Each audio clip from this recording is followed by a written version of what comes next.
Pokemon, Comic-Con, Pokemon, Comic-Con, Pokemon, Comic-Con, Pokemon, Right, Comic-Con, right. Pokemon, Comic-Con, Pokemon, Right, Whoa, right. Comic-Con was awesome!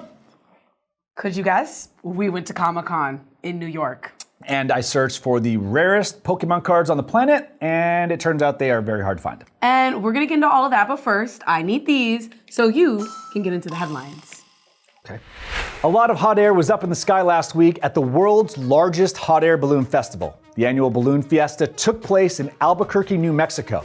The festivals first began in 1972 with a small gathering of just 13 balloons and has now become the largest balloon event in the world with over 600 balloons and 700 pilots. I recently rode in my very first hot air balloon and I went up 5,000 feet in the air. I gotta tell you, it was one of the coolest moments of my life. It was a little freaky, but it was awesome. Now turning to the Middle East, where President Trump was on Monday after brokering a ceasefire deal. He addressed Israel's parliament, then went on to Egypt for a summit of more than 20 heads of state, where the goal was to discuss peace, the end of the war, and rebuilding of Gaza. How all this will happen is still being negotiated. As part of the first phase of the deal, 20 Israeli men were released who had been held by Hamas since October 7th. And Hamas has begun to release the remains of the final 28 hostages to their families. In exchange, Israel has released hundreds of Palestinian prisoners, plus more than 1,500 others who had been held since the start of the war. In Gaza, much needed food, medicine, and other critical aid has started to cross into the country, and many Palestinians have begun to return to their homes to see what remains. From history in the Middle East to history in the gaming world. The original Nintendo Entertainment System debuted in North America on October 18th, 1985, which was 40 years ago, and that feels so weird to say out loud. The NES is one of the most iconic game systems of all time, and Nintendo is celebrating with 40 years of the Super Mario Bros. Two classic Nintendo Wii games, Super Mario Galaxy 1 and 2, were remastered and released a couple weeks ago, and the upcoming sequel to the Super Mario Bros. Movie will be called the Super Mario Galaxy Movie. What am I most excited to play? Pokémon ZA. I got to test it out over a month ago, and it might be the coolest Pokémon game I've ever played. The biggest change is that instead of turn-based battles, it's real-time battles, which creates a whole other level of chaos. And of course, we're getting the Mega Evolutions that we deserve. And that makes me want to get packs of Pokémon cards from the new Mega Evolution set. But I will get them. Thank you, babe. Rye, let's pause on the Pokemon for a minute because I know you could talk about it for hours, and I didn't catch any Pokemon last weekend, but I saw a lot at Comic-Con in New York. It was something I had actually never experienced until now. And thousands of people attend every year here in New York City, and it was actually the 19th year. So let's get into my top NYC Comic-Con moments. This is my first time at Comic-Con. I'm obsessed. I don't know where we're gonna go. Where should we go?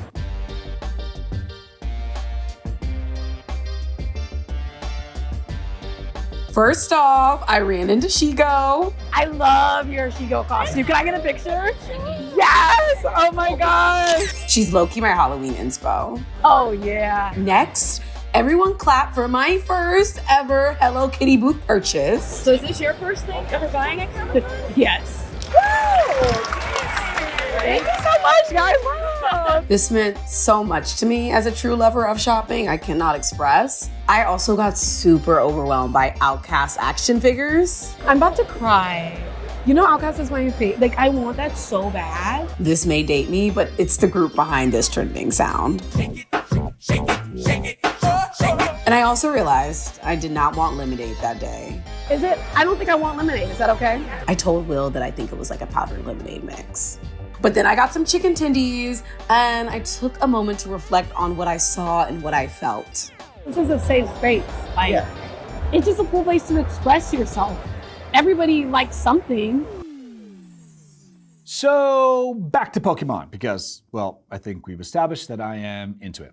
And you gotta catch them all, but can you afford to? The latest release of Pokemon cards has two of the rarest cards in the game's history, and they're selling on the secondary market for a lot of money. Pokemon actually started almost 30 years ago as a video game. The franchise was so popular it expanded into a trading card game, TV shows, and movies. You can play the card game, but it's even more popular to collect the cards, especially when there's a new release. Last month, a new set of cards called the Mega Evolution came out.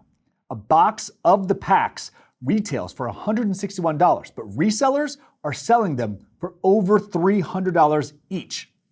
Booster packs are worth $4.47, but they're reselling between $8 and $17. The Mega Evolution set has 2 gold cards that are called Mega Hyper Rares.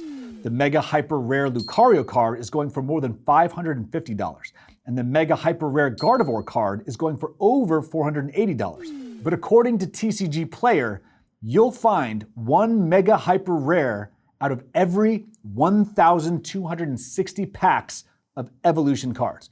To put that in perspective, you should expect to open up 35 boxes before you find a single Hyper Mega Rare. Why is it worth trying to catch them? Well, because some of the most rare cards in Pokemon history have sold for crazy amounts. When I was at Comic-Con, I saw a Pikachu Vincent Van Gogh card that was selling for $2,000. And you couldn't get that card in a pack. It was given out for free for a promotion in Europe. And in 2021, YouTuber Logan Paul bought the world's most expensive Pokemon card for $5,275,000 on July 22nd, 2021. You are officially amazing. Congratulations. I'll say it again, $5,275,000. Why was it worth so much? Because of how rare it was. So, what makes these cards so rare? The Pikachu Illustrator card that Logan Paul bought was originally a promo card given out to winners of a drawing contest.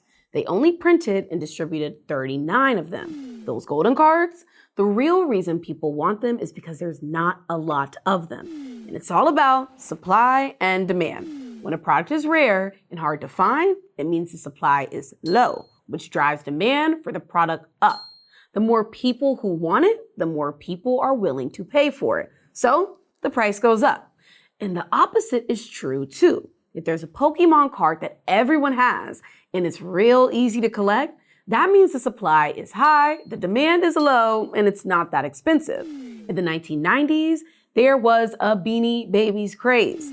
People were paying anywhere from a few $1,000s to a few $100,000 for rare Beanie Babies.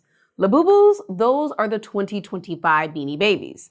Not only are there versions that are rare, limited editions, but they also come in blind boxes, which make it even harder to find the rare ones. Some of them can be a few $100s, but some are selling for thousands. Another rare find? Skins in Fortnite. People are willing to pay thousands of dollars for skins that are considered hard to find. But it all comes down to, what are you willing to pay for something? Do you care about something that's rare?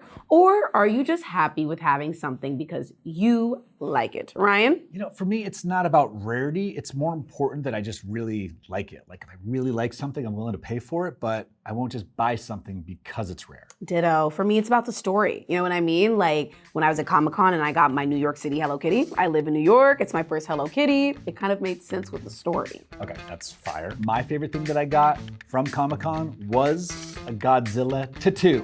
You got tatted up? I got tattoo. Will, show them it's real. Play the clip. Ryan's getting a tattoo.